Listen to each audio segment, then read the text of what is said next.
സുഹൃത്തുക്കളെ, S and stories വ്ളോഗിന്റെ മറ്റൊരു എപ്പിസോഡിലേക്ക് എല്ലാവർക്കും സ്വാഗതം.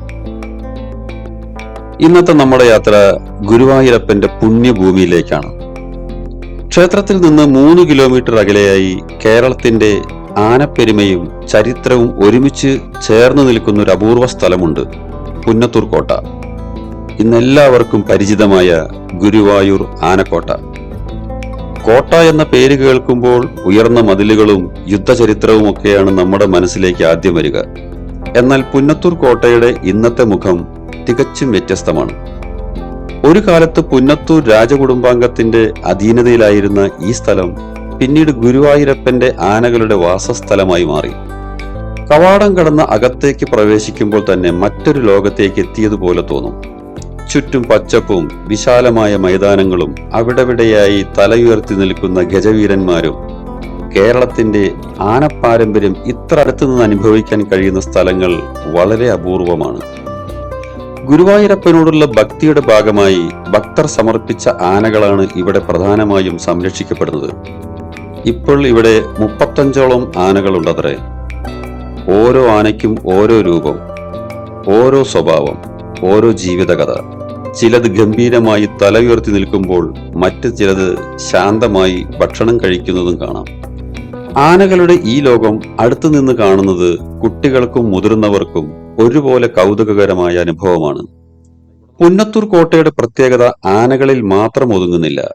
ഈ സ്ഥലത്തിന്റെ പിന്നിൽ ഒരു ചരിത്രവുമുണ്ട്. ഒരു കാലത്ത് പുന്നത്തൂർ രാജാവിന്റെ വാസസ്ഥലമായിരുന്ന ഈ ഭൂമിയിൽ പഴയ കേരളീയ വാസ്തുവിദ്യയുടെ ഓർമ്മകൾ ഇന്നും കാണാം. പരമ്പരാഗതമായ നാലുകെട്ട് ഉൾപ്പെടെയുള്ള പഴയ നിർമ്മിതികൾ ഈ സ്ഥലത്തിന്റെ രാജകീയ ഭൂതകാലത്തെ ഓർമ്മിപ്പിക്കുന്നു. കാലം മാറിയപ്പോൾ രാജവാഴ്ചയുടെ ഓർമ്മകൾ നിറഞ്ഞ ഈ സ്ഥലം ആനകളുടെ ലോകമായി മാറി. അതുകൊണ്ട് തന്നെ ഇവിടെ എത്തുന്ന ഒരാൾക്ക് ഒരേ സമയം 2 അനുഭവങ്ങളാണ് ലഭിക്കുക. ഒന്ന് കേരളത്തിന്റെ പഴയ ചരിത്രത്തിന്റെ സ്പർശം, മറ്റൊന്ന് കേരളത്തിന്റെ ആന പാരമ്പര്യത്തിന്റെ നേർക്കാഴ്ച. ഗുരുവായൂരിലെ ആനകൾക്ക് ക്ഷേത്രത്തിന്റെ ക്ഷേത്രോത്സവ സംസ്കാരവുമായി വളരെ അടുത്ത ബന്ധമുണ്ട്. നെറ്റിപ്പട്ടവും മുത്തുക്കുടയും ആലവട്ടവും വെഞ്ചാമരവും അണിഞ്ഞ് ഉത്സവങ്ങളിൽ തല ഉയർത്തി നിൽക്കുന്ന ആനകൾ കേരളത്തിന്റെ മനോഹരമായ ഉത്സവ ദൃശ്യങ്ങളുടെ ഭാഗമാണ്. എന്നാൽ ആ ആഘോഷങ്ങൾക്ക് പിന്നിൽ ആനകളുടെ പരിചരണവും പരിശീലനവും വിശ്രമവും ഉൾപ്പെടുന്ന മറ്റൊരു ജീവിതമുണ്ട്. ആനയെ അടുത്തുനിന്ന് കാണുമ്പോഴാണ് അതിന്റെ യഥാർത്ഥ വലിപ്പവും ഗാംഭീര്യവും നമുക്ക് മനസ്സിലാകുന്നത്. വലിയ ശരീരം, ശക്തമായ കാലുകൾ, വിശാലമായ ചെവികൾ, നീണ്ട തുമ്പിക്കൈ, ചില ആനകളുടെ മനോഹരമായ കൊമ്പുകൾ. ഓരോ ചലനത്തിലും ഒരു പ്രത്യേക രാജകീയ ഭാവം. കേരളീയരുടെ മനസ്സിൽ ആനയ്ക്കൊരു പ്രത്യേക സ്ഥാനമുണ്ട്. ക്ഷേത്രോത്സവങ്ങളിലും എഴുന്നള്ളിപ്പുകളിലും മാത്രമല്ല, നമ്മുടെ കഥകളിലും സിനിമകളിലും ബാല്യകാല ഓർമ്മകളിലുമെല്ലാം ആന നിറഞ്ഞു നിൽക്കുന്നു. അതുകൊണ്ട് തന്നെ പുന്നത്തൂർ കോട്ടയിലെത്തുമ്പോൾ പലർക്കും ഇതൊരു സാധാരണ സന്ദർശന കേന്ദ്രമായി മാത്രം തോന്നില്ല. കേരളത്തിന്റെ സംസ്കാരവുമായി ചേർന്ന് നിൽക്കുന്ന ഒരു അനുഭവമായി മാറും. പുന്നത്തൂർ കോട്ടയുടെ മറ്റൊരു ആകർഷണം അതിന്റെ പ്രകൃതി സൗന്ദര്യമാണ്. വലിയ മരങ്ങളുടെ തണലും പച്ചപ്പും വിശാലമായ സ്ഥലവും ചേർന്ന് ഇവിടെ ഒരു പ്രത്യേക അന്തരീക്ഷം സൃഷ്ടിക്കുന്നു. എന്നാൽ ആനകളെ കാണുമ്പോൾ അവയുടെ ഗാംഭീര്യം മാത്രം ആസ്വദിക്കുന്നതോടൊപ്പം അവയുടെ ക്ഷേമത്തെയും കരുതലോടെയും ഉത്തരവാദിത്വത്തോടെയും കാണേണ്ടതുണ്ട്. ആനകൾ അതീവ ബുദ്ധിയുള്ളതും സങ്കീർണമായ സ്വഭാവമുള്ളതുമായ ജീവികളാണ്. അതിനാൽ അവയുടെ സുരക്ഷയും ആരോഗ്യവും ക്ഷേമവും എല്ലായ്പ്പോഴും പ്രധാനമാണ്. ഗുരുവായൂർ സന്ദർശിക്കുന്നവർക്ക് ക്ഷേത്ര ദർശനത്തിനോടൊപ്പം പുന്നത്തൂർ കോട്ടയും സന്ദർശിക്കുന്നത് വ്യത്യസ്തമായ ഒരു അനുഭവമായിരിക്കും. ഗുരുവായൂരപ്പന്റെ സന്നിധിയിലെ ഭക്തി നിർഭരമായ അന്തരീക്ഷത്തിൽ നിന്ന് കേരളത്തിന്റെ ഗജപാരമ്പര്യം നിറഞ്ഞ ആനക്കോട്ടയിലേക്കുള്ള യാത്ര ഗുരുവായൂർ യാത്രയ്ക്ക് മറ്റൊരു മനോഹരമായ അധ്യായം കൂടി ചേർക്കുന്നു. ഒരു കാലത്ത് രാജാക്കന്മാരുടെ വാസസ്ഥലം, പിന്നീട് ഗുരുവായൂരപ്പന്റെ ആനകളുടെ താവളം. ചരിത്രവും പാരമ്പര്യവും ഗജഗാംഭീര്യവും ഒരുമിച്ച് ചേരുന്നിടം അതുതന്നെയാണ് പുന്നത്തൂർ കോട്ട. ഇനി നമ്മുടെ യാത്രയാണ് ഗുരുവായൂർ അമ്പലത്തിലേക്ക്. ഇവിടെ ഫോട്ടോഷൂട്ടിന് റെസ്ട്രിക്ഷൻസ് ഉണ്ട്. കേരളത്തിന്റെ ആത്മീയ ഭൂപടത്തിൽ ഏറ്റവും തിളക്കത്തോടെ നിലകൊള്ളുന്ന പുണ്യസ്ഥാനങ്ങളിൽ ഒന്നാണ് ഗുരുവായൂർ ശ്രീകൃഷ്ണ ക്ഷേത്രം. ഓരോ ദിവസവും ആയിരക്കണക്കിന് ഭക്തർ കണ്ണനെ ഒരു നോക്ക് കാണാനും മനസ്സിലെ സങ്കടങ്ങളും സന്തോഷങ്ങളും ആ തിരുമുമ്പിൽ സമർപ്പിക്കാനുമായി എത്തിച്ചേരുന്ന പുണ്യഭൂമി. ഭക്തർ സ്നേഹത്തോടെ വിളിക്കുന്ന പേര് ഗുരുവായൂരപ്പൻ. ഗുരുവായൂരിന്റെ മണ്ണിലേക്ക് കാലെടുത്ത് വയ്ക്കുമ്പോൾ തന്നെ ഒരു പ്രത്യേക അനുഭൂതിയാണ്. തെരുവുകളിലെ ഭക്തജന തിരക്ക്, കടകളിൽ നിറഞ്ഞു നിൽക്കുന്ന കൃഷ്ണവിഗ്രഹങ്ങളും തുളസിമാലകളും എല്ലാം ചേർന്ന് നമ്മെ മറ്റൊരു ആത്മീയ ലോകത്തിലേക്ക് കൊണ്ടുപോകുന്നു. ഐതിഹ്യമനുസരിച്ച് ദ്വാരക കടലിൽ മുങ്ങിയ ശേഷം ശ്രീകൃഷ്ണൻ ആരാധിച്ചിരുന്ന ദിവ്യവിഗ്രഹം ദേവഗുരുവായ ബൃഹസ്പതിയും വായുദേവനും ചേർന്ന് ഈ പുണ്യഭൂമിയിൽ പ്രതിഷ്ഠിച്ചു എന്നാണ് വിശ്വാസം.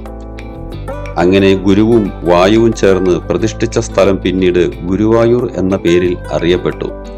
ഗുരുവായൂർ ക്ഷേത്രത്തിലെ പ്രധാന പ്രതിഷ്ഠ ശ്രീകൃഷ്ണനാണെങ്കിലും ഭഗവാനെ മഹാവിഷ്ണുവിന്റെ ദിവ്യരൂപത്തിലാണ് ഇവിടെ ആരാധിക്കുന്നത്. ഇവിടെ മേൽപ്പത്തൂർ ഓഡിറ്റോറിയത്തിൽ ഡാൻസ് പ്രോഗ്രാമുകളും നടക്കുന്നുണ്ട്. ശംഖും ചക്രവും ഗദയും താമരയും ധരിച്ച ചാതുർബാഹു രൂപത്തിലുള്ള ഗുരുവായൂരപ്പൻ ഭക്തരുടെ മനസ്സിൽ എന്നും ഉണ്ണിക്കണ്ണനാണ്. കേരളീയ ക്ഷേത്ര വാസ്തുവിദ്യയുടെ മനോഹാരിത ഗുരുവായൂർ ക്ഷേത്രത്തിൽ വ്യക്തമായി കാണാം. ക്ഷേത്രഗോപുരവും ചുറ്റമ്പലവും വിളക്കുമാടവും സ്വർണ്ണക്കൊടിമരവും എല്ലാം ചേർന്ന് ഭക്തി നിർഭരമായ ഒരു അന്തരീക്ഷം സൃഷ്ടിക്കുന്നു. ക്ഷേത്രത്തിൽ പുലർച്ചെ ആരംഭിക്കുന്ന പൂജകളും ചടങ്ങുകളും രാത്രി വരെ തുടരുന്നു. പുലർച്ചെയുള്ള നിർമാല്യ ദർശനം മുതൽ വിവിധ പൂജകളും ശീവേലികളും ദീപാരാധനയും വരെ ഓരോ ചടങ്ങിനും അതിൻ്റെതായ ആത്മീയ പ്രാധാന്യമുണ്ട്. ഗുരുവായൂരിലെത്തുന്ന ഭക്തന്റെ ഏറ്റവും വലിയ ആഗ്രഹം ഒന്നു തന്നെ. മണിക്കൂറുകൾ കാത്തുനിന്നാലും ശ്രീകോവിലിന്റെ മുമ്പിലെത്തി കണ്ണന്റെ ദിവ്യരൂപം കാണുന്ന ആ ഏതാനും നിമിഷങ്ങൾ പലർക്കും ജീവിതത്തിലെ ഏറ്റവും വിലപ്പെട്ട അനുഭവമായി മാറുന്നു. ഗുരുവായൂരപ്പ എന്നൊരു വിളിയിൽ ഭക്തർ തങ്ങളുടെ എല്ലാ വികാരങ്ങളും സമർപ്പിക്കുന്നു. സന്തോഷം വരുമ്പോഴും ദുഃഖം വരുമ്പോഴും, ഒരു പുതിയ ജീവിതം ആരംഭിക്കുമ്പോഴും, ഒരു കുഞ്ഞ് ജനിക്കുമ്പോഴും, ജീവിതത്തിൽ പ്രധാനപ്പെട്ട തീരുമാനങ്ങൾ എടുക്കുമ്പോഴും അനേകം മലയാളികളുടെ മനസ്സിൽ ആദ്യം ഓടിയെത്തുന്ന പേരുകളിൽ ഒന്നാണ് ഗുരുവായൂരപ്പൻ. കേരളത്തിലെ ഏറ്റവും പ്രശസ്തമായ വിവാഹ കേന്ദ്രങ്ങളിൽ ഒന്നുകൂടിയാണ് ഗുരുവായൂർ. ഗുരുവായൂരപ്പനെ സാക്ഷിയാക്കി പുതിയ ജീവിതത്തിലേക്ക് പ്രവേശിക്കണമെന്ന ആഗ്രഹത്തോടെ നിരവധി ദമ്പതികൾ ഇവിടെ വിവാഹിതരാകുന്നു. അതുപോലെ തന്നെ കുഞ്ഞുങ്ങളുടെ ആദ്യ ചോറൂണിനായും നിരവധി കുടുംബങ്ങൾ ഗുരുവായൂരിലെത്തുന്നു. തലമുറകളായി തുടരുന്ന വിശ്വാസവും കുടുംബ ബന്ധങ്ങളും ഇവിടെ ഭക്തിയുമായി ഒത്തുചേരുന്നു. ഗുരുവായൂരിന്റെ ചരിത്രം പറയുമ്പോൾ മലയാളത്തിന്റെ ഭക്ത കവികളായ പൂന്താനത്തെയും മേൽപ്പത്തൂർ നാരായണ ഭട്ടത്തിരിയെയും ഓർക്കാതെ കഴിയില്ല. പൂന്താനത്തിന്റെ ലളിതമായ ഭക്തിയും മേൽപ്പത്തൂരിന്റെ പാണ്ഡിത്യവും ഗുരുവായൂരപ്പന്റെ സന്നിധിയിലെ ഒരുപോലെ സമർപ്പിക്കപ്പെട്ടു. ജ്ഞാനപാന മലയാളികളുടെ ഭക്തി സാഹിത്യത്തിൽ ഇന്നും അനശ്വരമായി നിലകൊള്ളുന്നു. അതുപോലെ മേൽപ്പത്തൂർ നാരായണ ഭട്ടത്തിരി ഗുരുവായൂരപ്പന്റെ സന്നിധിയിൽ രചിച്ച നാരായണീയം സംസ്കൃത ഭക്തി സാഹിത്യത്തിലെ മഹത്തായ കൃതികളിലൊന്നായി കണക്കാക്കപ്പെടുന്നു. ഗുരുവായൂർ ഒരു ക്ഷേത്രം മാത്രമല്ല, അത് തലമുറകളിലൂടെ കൈമാറി വരുന്ന വിശ്വാസമാണ്. ഒരമ്മ തൻ്റെ കുഞ്ഞിനോട് പറഞ്ഞു കൊടുക്കുന്ന കണ്ണന്റെ കഥയാണ്. ഒരു വൃദ്ധന്റെ അവസാനകാല പ്രാർത്ഥനയാണ്. ഒരു കുഞ്ഞിന്റെ ആദ്യ ചോറൂണിന്റെ മധുരമാണ്. അങ്ങനെ ജീവിതത്തിന്റെ ഓരോ ഘട്ടത്തിലും ഗുരുവായൂരപ്പൻ അനേകം ഭക്തരുടെ മനസ്സിനൊപ്പം സഞ്ചരിക്കുന്നു. ക്ഷേത്രത്തിന് പുറത്തുനിന്ന് ഗോപുരത്തിലേക്ക് നോക്കുമ്പോൾ പോലും മനസ്സിൽ ഒരു പ്രത്യേക ശാന്തത അനുഭവപ്പെടും. അകത്ത് പ്രവേശിച്ച് ഗുരുവായൂരപ്പനെ ദർശിക്കാൻ കഴിയുമ്പോൾ ആ അനുഭവം വാക്കുകൾ കൊണ്ട് വിവരിക്കാൻ പ്രയാസമാണ്. അടുത്തിടെ പുനർനിർമ്മിച്ച ഇതിഹാസ ആനയായ ഗുരുവായൂർ കേശവന്റെ പൂർണ്ണ വലിപ്പത്തിലുള്ള ശില്പം കേശവൻ മരിച്ച സ്ഥലത്തിന് വളരെ അടുത്താണ് സ്ഥിതി ചെയ്യുന്നത്. 1976 ഡിസംബർ 2 ഗുരുവായൂർ ഏകാദശി ദിനത്തിൽ കോവിലകം വളപ്പിൽ വെച്ച് കേശവൻ മരിച്ചു. ക്ഷേത്രത്തിന് അഭിമുഖമായി തുമ്പിക്കൈ നീട്ടിയ നിലയിൽ കുഴഞ്ഞു വീണു. 12 അടി ഉയരമുള്ള സ്മാരകം പ്രധാന ക്ഷേത്ര ഘടനയുടെ തെക്ക് കിഴക്കായി ശ്രീവത്സം റെസ്റ്റ് ഹൗസിനും പാഞ്ചജന്യം റെസ്റ്റ് ഹൗസിനും സമീപത്തായി സ്ഥിതി ചെയ്യുന്നു. ഇതിനടുത്ത് തന്നെയാണ് ഈ കാണുന്ന 54 അടി ഉയരമുള്ള ഒരു ടെറക്കോട്ട ശില്പം, മരപ്രഭു പ്രതിമ. ലോകത്തിലെ ഏറ്റവും വലിയ ടെറക്കോട്ട വിഗ്രഹങ്ങളിൽ ഒന്നായി ഇത് വ്യാപകമായി അംഗീകരിക്കപ്പെട്ടിരിക്കുന്നു. ശില്പത്തെക്കുറിച്ചിട്ടുള്ള പ്രധാന ആശയം ഇതാണ്. ഒരു നാൾ ക്ഷേത്രത്തിൽ വിഷ്ണു സഹസ്രനാമം ജപിച്ചുകൊണ്ടിരുന്ന പൂന്താനം പൽപ്പനാഭോ അമരപ്രഭോ എന്നതിന് പത്മനാഭോ മരപ്രഭോ എന്ന് തെറ്റായി ഉച്ചരിച്ചു. പണ്ഡിതനായ ഭട്ടത്തിരി പൂന്താനത്തിൻ്റെ അജ്ഞതയെ കളിയാക്കി. പൂന്താനം വിഷമിച്ചു നിൽക്കുമ്പോൾ മരപ്രഭുവും അമരപ്രഭുവും എല്ലാം ഞാൻ തന്നെയാണെന്ന് ഭഗവാന്റെ അരുളിപ്പാടുണ്ടായി. ഇത് ഗജരാജൻ പത്മനാഭൻ്റെ പ്രതിമയാണ്. ഇത് ശ്രീവത്സം ഗസ്റ്റ് ഹൗസ്, നമ്മുടെ ദേവസ്വം ബോർഡിൻ്റെ ശ്രീവത്സം ഗസ്റ്റ് ഹൗസിൻ്റെ പ്രമിസസിലാണ് നിലകൊള്ളുന്നത്. ഇത് ഇപ്പോൾ നേരത്തെ കണ്ട ഗുരുവായൂർ കേശവൻ്റെ പ്രതിമയും. എത്ര തവണ വന്നാലും വീണ്ടും വരാൻ തോന്നുന്ന സ്ഥലം, എത്ര തവണ കണ്ടാലും വീണ്ടും കാണാൻ കൊതിക്കുന്ന ദിവ്യരൂപം, എത്ര വിഷമങ്ങൾ ഉണ്ടായാലും മനസ്സിൽ പ്രതീക്ഷ നിറയ്ക്കുന്ന ഒരു നാമം, ഗുരുവായൂരപ്പൻ.